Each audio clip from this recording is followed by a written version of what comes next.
उच्च स्तरीय बनेगी, जांच करेगी, तो ये तो मुख्यमंत्री जी का इस पूरे गंभीर प्रकरण को लीपापोती करने वाला मामला है। मैं इसमें भरोसा इसलिए नहीं करता कि बोर्ड के अध्यक्ष जारोली और प्रदीप पारासर, जिनको मैंने मुख्य मुलजिम बताया था, स्ट्रांग रूम से पेपर वहां से भेजे गए थे, वितरित किए गए थे। रकम भी अभी तक एसओजी ने बरामद नहीं की 1,22,00,000 की रामकृपाल मीणा से। तो मैंने मीडिया को यह जाहिर किया था कि इसमें केवल जारोली, प्रदीप पारासर ही नहीं, इसमें कुछ बड़े ब्यूरोक्रेट्स भी हैं, बड़े मंत्री नेतागण भी हैं, सीएमओ और सीएमआर तक आंच पहुंच रही है। इसलिए किसी एसओजी से हमें न्याय की आशा नहीं है, तो इसकी जांच सीबीआई से कराई जाए। उस बात को टाल के मुख्यमंत्री जी ने उच्च स्तरीय कमेटी बना दी, जिसका परिणाम लीपापोती होगा। उसके कोई रिजल्ट 26 लाख जो राजस्थान के बच्चे, उनके भविष्य के साथ खिलवाड़ करने की कोशिश माननीय मुख्यमंत्री जी कर रहे हैं। एक गांधी जी के खास है, गांधीवादी हैं, गांधी परिवार के बहुत ही नजदीक हैं, बहुत लोगों की उन्होंने छुट्टी करा दी उनके नजदीक पहुंच के। तो कम से कम मुख्यमंत्री जी इतना शर्म तो कर रहे हैं कि राजीव गांधी फाउंडेशन को, अगर कोई ऐसा संगठन है जो राजीव गांधी के नाम को बदनाम कर रहा है, तो मुख्यमंत्री जी को मैं आपके चैनल के जरिए निवेदन करना चाहूंगा आग्रहपूर्वक, राजीव गांधी का नाम बदनाम नहीं हो, ये आपकी कोशिश होनी चाहिए, जिससे जो अपराधी हैं वो पकड़े जाएं और आप अपने गांधी परिवार का नाम की कुछ इज्जत बचा लें कलंकित होने से। ये मेरा निवेदन रहेगा गहलोत साहब से।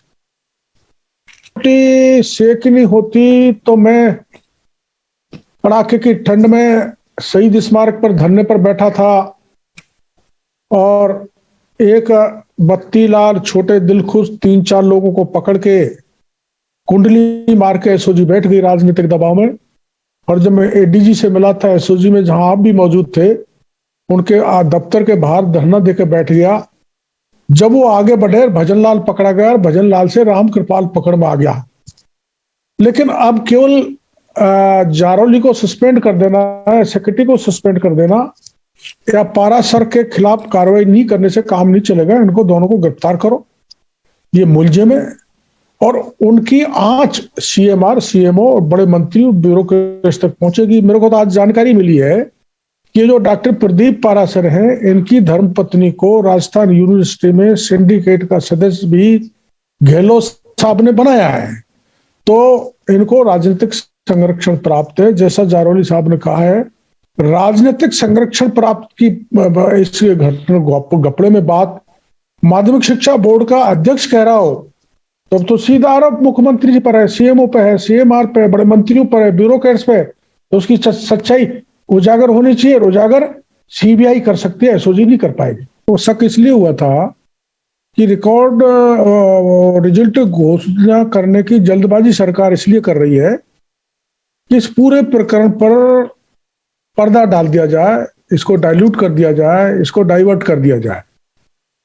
लेकिन कुछ मीडिया के कारण, और जैसे जवान अभी उपेंद्र यादव बोल रहे थे, ऐसे लोगों के कारण, कुछ हमारी पार्टी के एक्टिव होने के कारण ये स्थिति बनी है कि कुछ लोग जेल में गए हैं।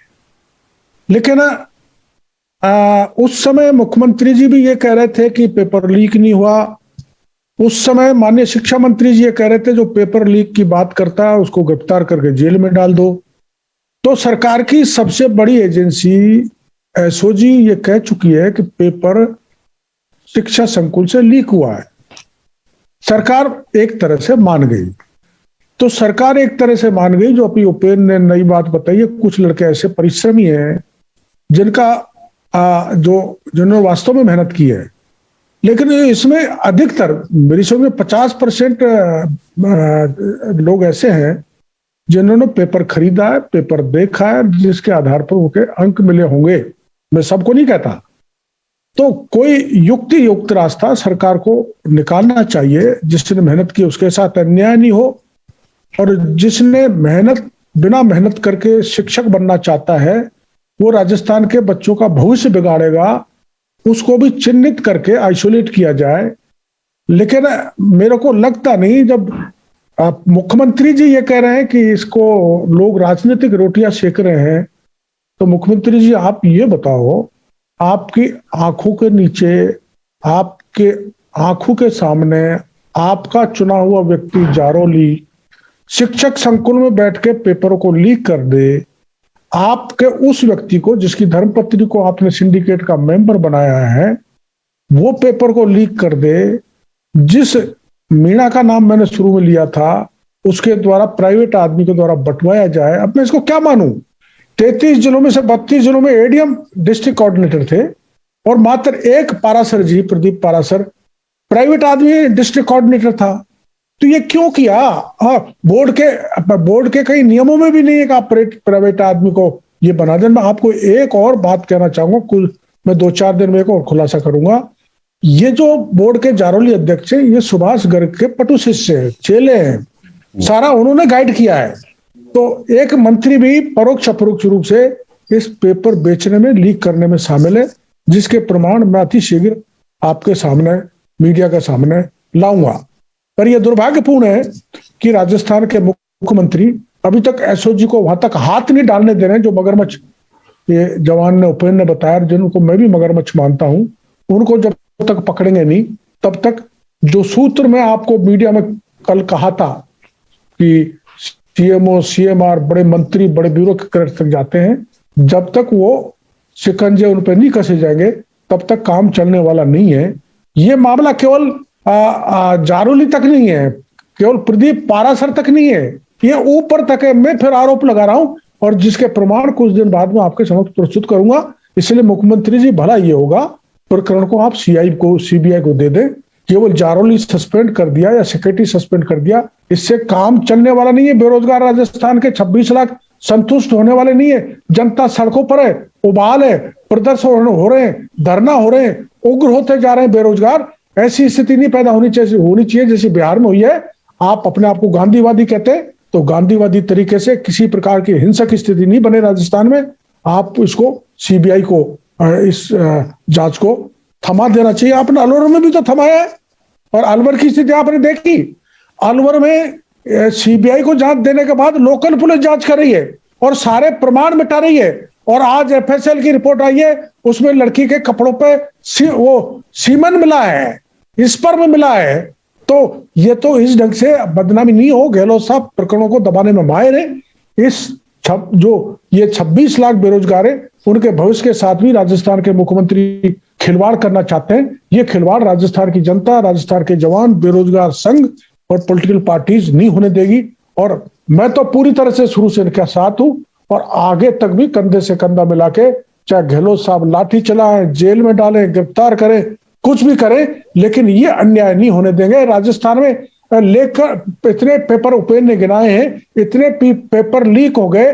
राजस्थान में एक तरह से परंपरा बढ़ गई है पेपर लीक करके कमाई करने की, जिसको राजस्थान की जनता बर्दाश्त नहीं करेगी। ये बात सही है कि सुभाष गर्ग पहले माध्यमिक शिक्षा बोर्ड के अध्यक्ष रहे हैं और उनके खिलाफ गंभीर आरोपों की शिकायत दी गई थी, लेकिन उसकी जांच आज तक पूरी नहीं हुई। और आप ये भी जानते हैं, एक दल का मात्र एक विधायक और वो मंत्री बना हुआ है, इसलिए कि गहलोत साहब की बड़ी उन पर कृपा है, अनुकंपा है। और जिस पर राज्य के मुखिया का आशीर्वाद हो, वरदहस्त हो, वो कुछ भी कर सकता है। तो आपने जितने मामले आपने गिनाए, ये स्वयं प्रमाणित हैं कि सुभाष गर्ग ने गड़बड़ियां की हैं और अब भी रीट में सुभाष गर्ग की अगुवाई में भी गड़बड़ियां की गई है। जो प्रिंटिंग प्रेस है उसको भी सुभाष गर्ग की दखल से ही काम दिया गया है, जिसमें लंबी पूरी लेन देन हुई है। वो भी मैं तथ्य कुछ दिनों बाद मीडिया के सामने रखूंगा, मेरे पास प्रमाण है। हम तो ये देख रहे हैं सरकार सहज ही चलती रहे, इनके खिलाफ कार्रवाई करे। इसलिए मैं चलते हुए मांगूंगा कि गहलोत साहब को, इस सुभाष गर्ग को भी हटाकर एसओजी को कहें कि इनसे भी जांच किया जाए। इनका हाथ है और इनका हाथ पता लगेगा तो आज सीएमओ तक पहुंचेगी, सीएमआर तक पहुंचेगी, इसका मेरे को भरोसा है। और जब वहां तक पहुंचेगी तो जांच आगे नहीं पड़ जाएगी। इसलिए फिर दोबारा दोहराना चाहता हूं की जांच सीबीआई से ही होनी चाहिए। बगल में महुआ के दौसा के पास इस रोड पे जमोरामगढ़ पे ट्रक पलटा था और आप ये देखो प्रश्न पत्र जैसी महत्वपूर्ण चीज जा रही थी, वो पुलिस की सुरक्षा में नहीं जा रही थी। पेपर जा रहे थे, ट्रक उलट गया, किसने उल्टाया, ड्राइवर को मारा, क्या हुआ, उसकी जांच आज तक नहीं हुई। और ड्राइवर की सूचना भी 1.5 घंटे बाद दूसरे लोगों ने दी कि ये ड्राइवर मर गया, ट्रक पलटा हुआ है, उसकी जांच आज तक नहीं हुई। कहना चाह रहा था मैं कि जो आर्टिक की बात कर रहे हैं, एक 302 का मुकदमा बालघाट थाना जिला करौली में दर्ज हुआ, जहां रीट के पेपर मामले में 3 लोगों ने 90 लाख रुपए इकट्ठे किए। उसमें तीनों में लड़ाई हो गई, 2 ने मिलकर एक का मर्डर कर दिया। नामजद दर्ज है। मैं एसओजी को भी कह चुका हूं, कल भी मैं एसओजी के एडिशनल डीजी को मिलके आया हूं, प्रमाण दे के आया हूं।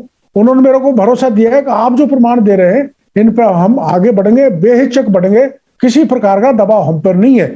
मैं तो आपके चैनल के जरिए मुख्यमंत्री जी से यही कहना चाहूंगा कि एसओजी चल रही है, उस पर राजनीतिक दबाव नहीं डालें।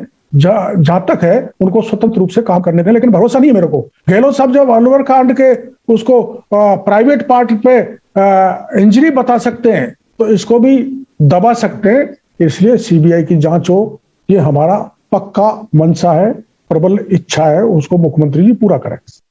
चेहरे के पीछे कई चेहरे हैं, 10 जनपद को दिखाने के अलग चेहरे हैं। राजस्थान की जनता को दिखाने के लिए गांधी का चेहरा लगा लेते हैं और अलवर की गैंगरेप को घटना को बचाने के लिए प्राइवेट पार्ट पे एक्सीडेंट दिखवा देते हैं। और इसमें पेपर लीक प्रकरण में कहते हैं कि पेपर लीक हुआ ही नहीं, और उनका शिक्षा मंत्री जो खास है वो ये कहा था कि जो कहे पेपर लीक हुआ उसको गिरफ्तार करना चाहिए। तो मेरे को तो लगता नहीं। गहलोत साहब के चेहरे अनेक हैं और अनेक चेहरों वाला अब रावण राजस्थान की जनता बर्दाश्त नहीं करेगी। गहलोत साहब को स्पष्ट रूप से संवेदनशील हैं तो वो दिखानी पड़ेगी, गांधीवादी है तो गांधीवादी करेक्ट जनता को दिखाना पड़ेगा। अब राजस्थान की जनता में वो ज्यादा दिन धूल झोंक के नहीं चल सकते। कितने जो अभियोजन स्वीकृति के मामले अटके पड़े हैं, जिस पे अभियोजन स्वीकृति एंटी करप्शन ब्यूरो चाहता है। जब ये करप्शन में 0 टॉलरेंस की बात करते हैं गहलोत साहब, तो उनमें अभियोजन स्वीकृति क्यों नहीं देना चाहते?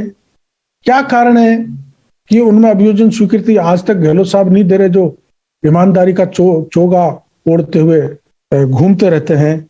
और एक और मैं पूछना चाहूंगा, खुद गहलोत साहब के आदेश से उन 3 एमएलए के खिलाफ मुकदमा दर्ज हुआ था जिन्होंने सरकार गिराने के लिए पैसे बांटे थे।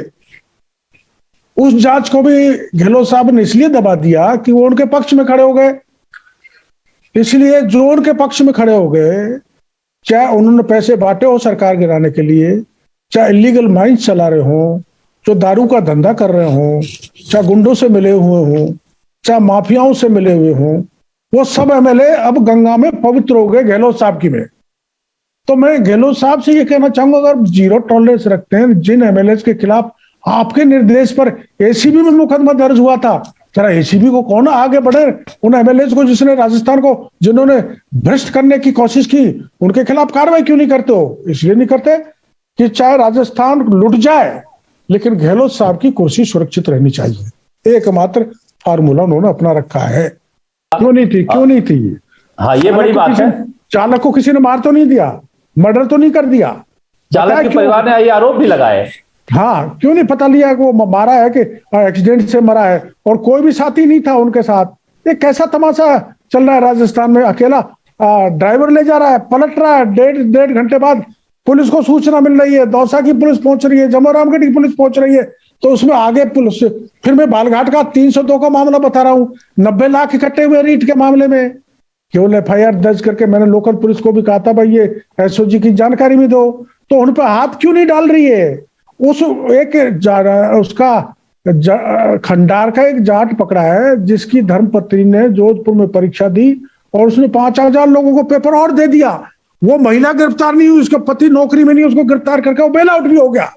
तो जैसे योगी जी ने उत्तर प्रदेश में किया है, गैंगस्टर एक्ट लगाया है, प्रॉपर्टी को जब्त कर डाला, उनको बर्बाद कर डाला, जो बच्चों के भविष्य को बर्बाद कर रहे हैं। मुख्यमंत्री जी, मेरी प्रार्थना है, जिन्होंने भी बच्चों का भविष्य बर्बाद किया है और आपकी छवि को बिगाड़ा है, उनको तो वैसे ही कर दो जैसे योगी आदित्यनाथ ने यूपी में किया। उनका इलाज तो यही होगा। और एक सख्त कानून, सख्त से सख्त, जो देश में कहीं ऐसा कानून नहीं हो, ऐसा कानून राजस्थान की विधानसभा में पारित किया जाए, इसलिए कि राजस्थान में पेपर लीक करना एक परंपरा बन गई है। वो जब ही रुकेगी जब सख्ततम कानून राजस्थान में आएगा। यूनिवर्सिटी में सिंडिकेट की सदस्य बनाई है गहलोत साहब ने, और वो इसका मित्र था, चेला था एलबीएस कॉलेज में। और ये मित्र है ही जारोली जी, और जारोली और प्रदीप पारासरे जो हमारे सुभाष गर्ग हैं, उनके चेले हैं, उनके दोस्त हैं, उनके मिलने वाले हैं। तो राजनीतिक संरक्षण प्राप्त है सीधा मुख्यमंत्री जी के खास व्यक्ति मंत्री सुभाष गर्ग का। तो इसमें कोई बात ऐसी है ही नहीं जो समझ में नहीं आ रही हो।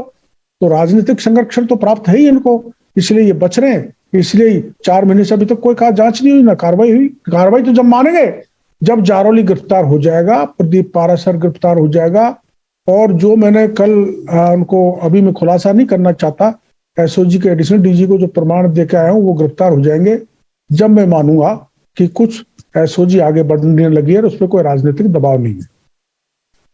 मामला है और करीबन 20-25 करोड़ का मामला पेपर प्रिंटिंग में लेन देन का है, जिसके प्रमाण मैं आपको दे दूंगा।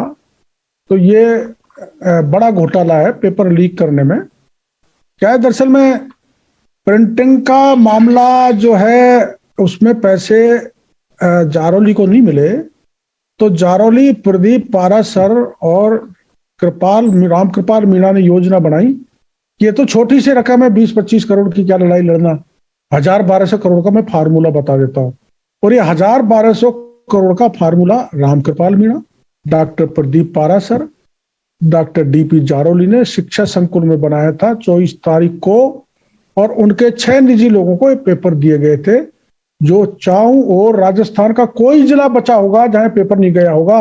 करीबन 50% लोगों के हाथ में जो पास हुए 30,000 में से 15,000 के पास ये पेपर पहुंचा है। सरकार का यही षड्यंत्र है कि जारोली को निकालो, जारोली को गिरफ्तार करके इशारा मार दो, फाइल को चालान कर दो, आगे मामला नहीं जाना चाहिए। इसीलिए मैं बार बार सीबीआई की जांच की मांग मैं कर रहा हूं, सारे राजनीतिक दल कर रहे हैं, बेरोजगार संघ कर रहा है, बाकी के संगठन कर रहे हैं, जवान सड़कों पर उतरे हुए हैं कि सीबीआई की जांच के बिना जड़ तक नहीं पहुंचा जा सकता। और जब तक पूरी जड़ नहीं उखड़ेगी तब तक इस वट वृक्ष का, जो पेपर लीक का वट वृक्ष है, इसका सर्वनाश नहीं होगा। इसलिए जांच सीबीआई से कराई जानी चाहिए।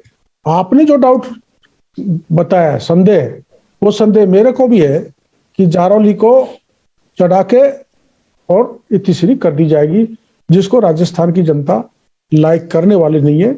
मामला पूरे तह में जाना चाहिए और इस बीमारी का पूरी तरह से इलाज होना चाहिए। ऐसा मैं मुख्यमंत्री जी से आपके चैनल के द्वारा निवेदन करना चाहूंगा। उस राजनीतिक छत्र छाया को एसओजी वर्कआउट नहीं कर सकती, नहीं निकाल सकती, जाहिर नहीं कर सकती, पता नहीं लगा सकती। इसलिए सीबीआई जांच हो और जारोली जी से यह पूछा जाए किसका राजनीतिक संरक्षण प्राप्त था पेपर को लीक करने में, पेपर को चोरी कराने में, और वो सीबीआई पता कर सकती है।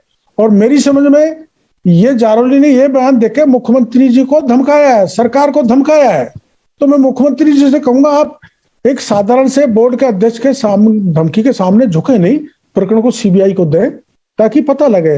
मेरे को तो ऐसा लगता है कि सीएम साहब, जो मैंने कहा था, इस बात से घबरा रहे कि मामला सीएमओ तक जा रहा है, सीएमआर तक जा रहा है, और बड़े ब्यूरोक्रेट कुछ इसमें आएंगे, कुछ बड़े मंत्री और पॉलिटिशियंस इसमें फंसेंगे, तो कांग्रेस की सरकार को खतरा पैदा हो सकता है।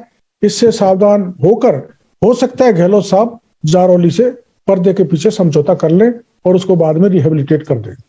तो कुछ नहीं है मेरे पास, कोई प्रमाण मेरे पास नहीं है कि पैसे, लेकिन पैसा एक ही व्यक्ति तो भेज रहा है, चन्नी को तो कोई सुध नहीं।